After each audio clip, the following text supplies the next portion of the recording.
my buttermilk. Ooh, this is a good one. Our cheese is cheesing. I'm gonna compost these. I don't want to hear any complaining. Give it a little flip. Boom. It's Cesar with the Food 52 Test Kitchen, and it's Cheese Week here at Food 52, and this is Recipe Drop. Today I'm making ham and cheese buttermilk cachapas. Cachapas are a sweet Venezuelan pancake, can be filled with lots of different things. Today we're making it with ham and cheese. So let's just go over our ingredients really quickly. First up, I have this. This is called masa arepa. Masa arepa is a pre-cooked corn flour, not to be confused with masa harina, which is nixtamalized and what is used to make tortillas. Masa arepa is pre-cooked corn flour used to make arepas primarily, and cachapas today, and used heavily in Venezuela and Colombia. I have canned corn. Absolutely use fresh corn if you have it. It's just not really corn season quite yet, but canned corn is equally delicious, really sweet, and this is a pantry staple. Typically for cachapas, you use milk or cream. Today I'm using buttermilk. I have some salt. I need some sugar, which I'm sure Nia has back there, so I'll grab some sugar. This is a Venezuelan corn pancake. Comes together really easily, really delicious, and it can be filled with so many different things, especially cheese. But you'll see this filled with like shredded beef. You'll see this filled with roast pork. One of my favorite things. We have a few trucks here in New York City that sell cachapas, and you'll also find them a lot in Queens and Uptown Manhattan. I have a nonstick skillet from our friends over at Heston.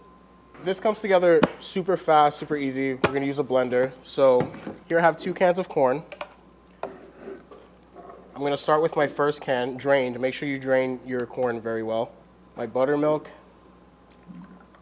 Ooh, this is a good one. Some nice cultured whole milk buttermilk. I'm gonna go in with 2 eggs. Also, try to keep everything room temp, or try to have everything at room temp when you start this. Just makes everything come together much more easy. I'm gonna compost these. I don't wanna hear any complaining. Heavy pinch of salt. This is about a teaspoon. I'm doing a 4-finger pinch of my kosher salt. 2 generous tablespoons of white sugar. This is also preference. You can add more if you want it even sweeter. And the sweetness goes really well with like the savory fillings. So the reason I'm gonna blend this in 2 stages. First one I'm gonna blend really, really well. Just get everything homogenized. And second blend, I'm kind of do more of a pulse because I do want nice big kernels of corn in the cachapa. Nice. Now we can go in with our second can of corn, and I have half a cup of our masa arepa. You cannot substitute regular corn flour for this. You cannot substitute polenta. It has to be some form of masa arepa, some form of pre-cooked corn flour. Otherwise, this is not gonna work. So it's still nice and chunky. There's still texture. You want there to be some chunks of corn in there. So do not overmix. So before we start cooking and assembling, I just want to go over the rest of our ingredients. Today I am making a ham and cheese cachapa. So I've got my ham, and I also have 2 types of cheese. I have some fresh mozzarella, and I have some queso fresco. So queso fresco is a fresh, like farmer's cheese. Has a nice like squeaky texture when you bite into it, kind of like a cheese curd. Usually when you buy it, it looks like this. Not the most beautiful thing in the world, but delicious. It has a really nice saltiness. You're gonna find queso fresco in a lot of different Latin American cuisines. Every country kind of does it a little different, but at the end of the day, it's all pretty much the same thing. I'm gonna cook our cachapas in butter. Little thing that I'm gonna do though, I'm gonna just infuse our butter with a little garlic and thyme. I think that's gonna go really well with the ham and cheese inside. Totally optional. This is just me being extra.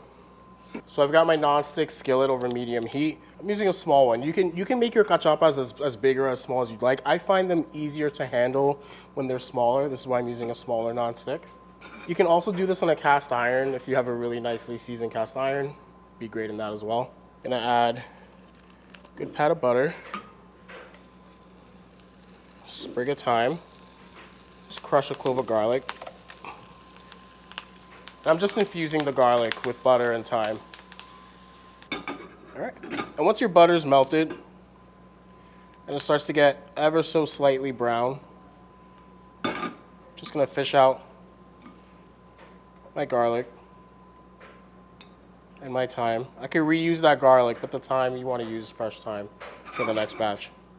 After a few minutes of resting, our batter has thickened a little bit, so our masa arepa has hydrated. I'm just gonna go in with a big spoon. So this is about half a cup of batter.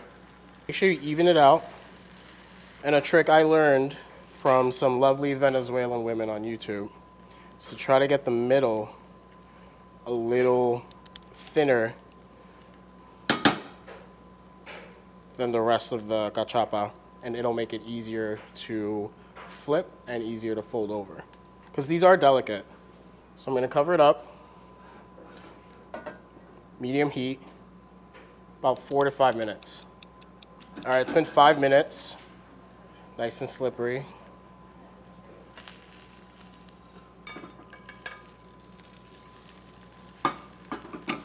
Voila. All right, so now that we're on this side, let's go in with our cheese. This one I'm gonna do with our queso fresco. Nice piece of ham. Just burnt myself. Just let it hang out.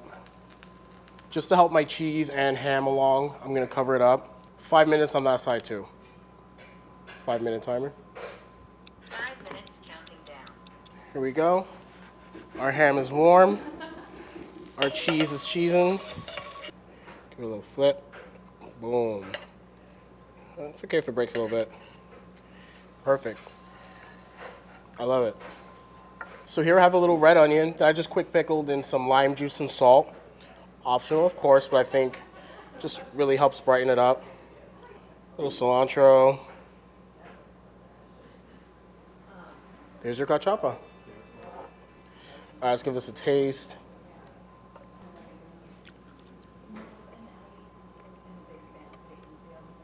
This is really good.